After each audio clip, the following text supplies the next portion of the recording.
Speaking of artists that are capable of drawing, but then also still somehow use AI in their processes for some goddamn reason, we have this guy who is, oh my god, this one is going to frustrate you guys because it frustrated me. This is an extremely well-detailed thread put together by Neb's Good Takes. Nebs, you have good takes. This is a thread documenting how Francesco Mattina, I'm not saying that right, I apologize, keeps getting work at DC Comics despite having been caught tracing art several times and is now generating variant covers with AI. What in the AI is this? We can get into this. While I'm posting all examples I can find, I'm still definitely missing some. So if you know other cases of Francesco Mattina's blatant plagiarism, then feel free to post examples yourself. So the first one is, his theft was first noticed in May 2017, where Bleeding Cool posted an article noting that it looked like Francesco traced Ian McDonald's premium slideshow collectibles art print on the left for his Venomized variant cover of Jean Grey on the right. We look at this one. This is the original artwork by Ian McDonald. This is the traced one. If you put them side by side, it looks really suspicious. I'm gonna add another disclaimer. A lot of people are gonna be like, oh, it's just a coincidence. It looks so similar, you know? With AI and with art tracing, sometimes one piece is all you need to determine it, but very infrequently.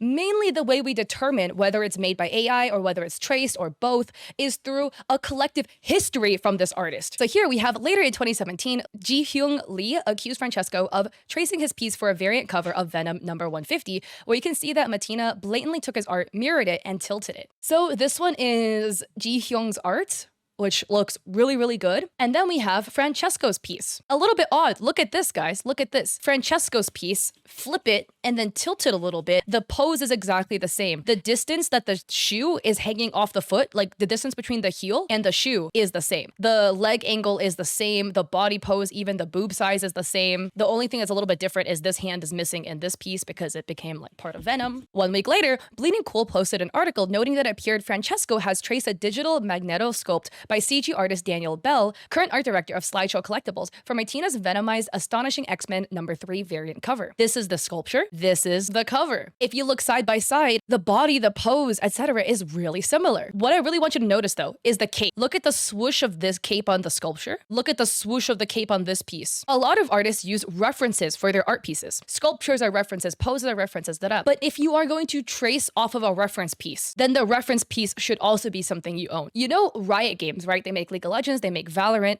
When Riot Games makes their splash art, they do kind of trace off of photos, but they take the reference photos themselves. So there's like photos on the internet of Riot devs, you know, holding a stick and then like crouching down to try to pretend they're Nidalee or something. This sculpture that was traced over is not owned by Francesco. It is a different artist's work, which is now where you get tracing being not ethical anymore. Now we have the fourth one. In January 2019, Walter O'Neill, #3, former art director of Slideshow Collectibles, made a post accusing Francesco Mattina of tracing his Punisher art for a variant cover of the Batman Who Laughs Volume 2. While seemingly a generic pose, the hand and gun placements line up perfectly. I definitely would argue this example is probably the weakest one out of all the examples we're given, because I'm gonna be blunt, this looks really cool, but the pose is a little bit generic. It's just a dude holding a gun. However, I will say, take a note at the hand placement and the magazine. Like, look at the curve of the magazine. The magazine weirdly looks exactly the same on both guns. Even the hand placement with the 3 fingers and the index finger lower,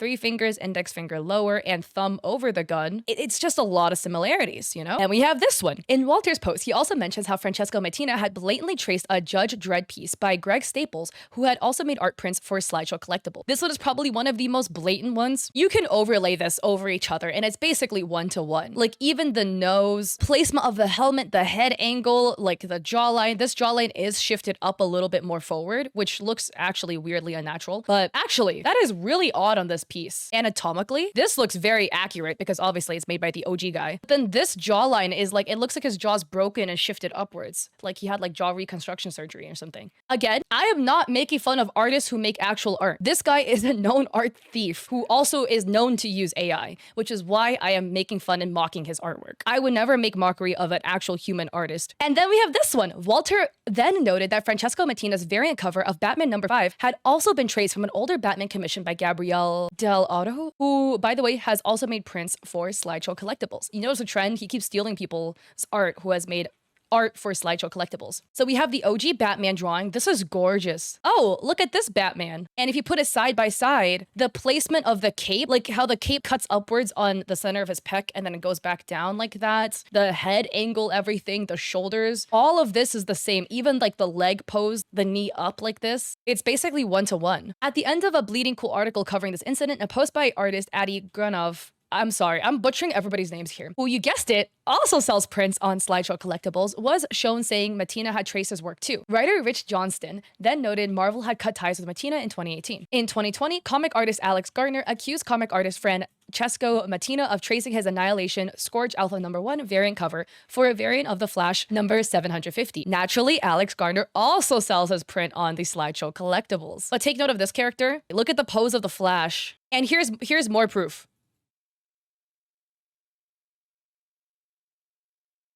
Additionally, while in the comments of Alex Gardner's post, I saw that Sean Strange C posted this image showing Francesco Mattina had also traced his variant for the Joker #1. This is from Riot Games. This is DC. You just mirror it, and the knife poses are the same. Later in 2020, DC Comics rewarded Francesco Mattina's theft by letting him design the box art for Batman Death in the Family. Reddit user Beyond9000 noticed the entire left side was traced from a piece by artist Zine Chin. So here is Zine Chin's art. Notice the floating teeth and the broken jaw. And here is Batman. Notice this section with the floating teeth and the broken jaw on the bottom. Even though the face here is different, look at the cutout on the bottom. Look how there's like an N and then two little crumbs and a little piece that sticks out. Look over here. There's an N, there's two little crumbs and a piece that sticks out. And then look at the jagged edges over here too. The shape is literally the same. He just stuck like somebody else's face over it. If it's a one-time case where two art pieces tend to look a little similar, it's suspicious, but it's not something that is warrant necessarily calling the artist out because it's a one-time case.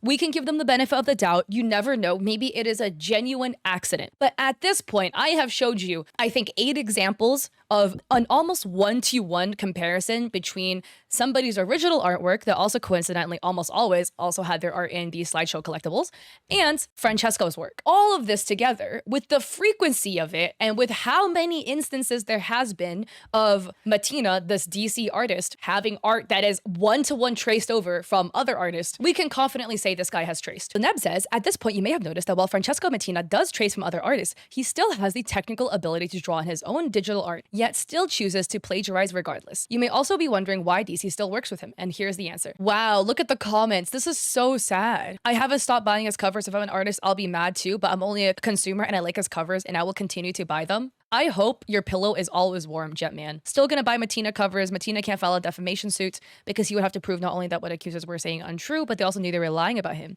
I think Mattina's smart by ignoring it. Love that gamer note. It just is so discouraging that so many people are gonna turn a blind eye to this and just be like, yep, I'm still gonna buy it. It's okay. I believe in karma. All of y'all are gonna have warm pillows for the entirety that you're supporting this guy. And this is another case of where it is harder to detect that this guy is using AI, which we'll go into later, because he can draw. So that makes it harder to detect because sometimes there's elements that look more legit than other AI art because there is some actual human rendering going on with it, but it is still using AI. Yesterday, DC revealed their September 2024 solicitations, in which Francesco Mattina has variant covers for Superman number 18, Batman the Brave and the Bold number 17, and Action Comics number 1069. People immediately noticed that all 3 of these seem to be AI generated. This looks very AI. I'm gonna add a disclaimer right now. Every single time I nitpick AI art, people are always like, oh my god, Kat, you hate artists. Like, you're just making fun of this guy's mistakes. Da-da-da-da-da-da-da. I do not hate artists. Okay, I hate people who use AI, and I make fun of the mistakes that AI generates. I am not making fun of human errors that happens in artwork that I have made, that all of us who are actual human artists have made. I am mocking AI generation. I think using AI is not good in general, but this guy is profiting off of it also because he is a hired artist by DC. So he is making money from using AI, which is even worse. The first one that we can see that's fucked up is look at the Superman, but except he has a racetrack on his chest. The perspective of Superman's chest is, you know, he's got pecs, but it's relatively flat, but it looks like the logo is like sticking out at a perpendicular angle. 1, that's odd. And 2, it looks like there's like a Frisbee or a Beyblade in the middle of it. And again, another disclaimer, if you are a human artist that makes these mistakes, I am not talking about you. Human artists makes mistakes all the time. We've all done that. This is made by AI. And this guy is known to steal and trace artwork. So we already know this guy's a thief. We have this one. Batman zoom in behind this dude. Oh, I need to like zoom in to see what is wrong with this one. This one, we got Superman zoom in with like people in the back here. If you look at the Superman logo, it's supposed to be the letter S, right? So we have an S, but then we have another line down here. And then the diamond closes at the very bottom. So what is this like extra line here? Again, we can determine this is AI because human artists place everything there with intention. Every element that is put on art pieces that is drawn by a human being is put with intention. So why would you intentionally draw a second bottom part of the S and close the diamond below it? They literally drew the Superman logo wrong for a hired art piece for DC. You're gonna tell me that that was a human mistake? Sometimes you could accidentally draw the logo wrong if you're a human artist, you know, it happens to all of us.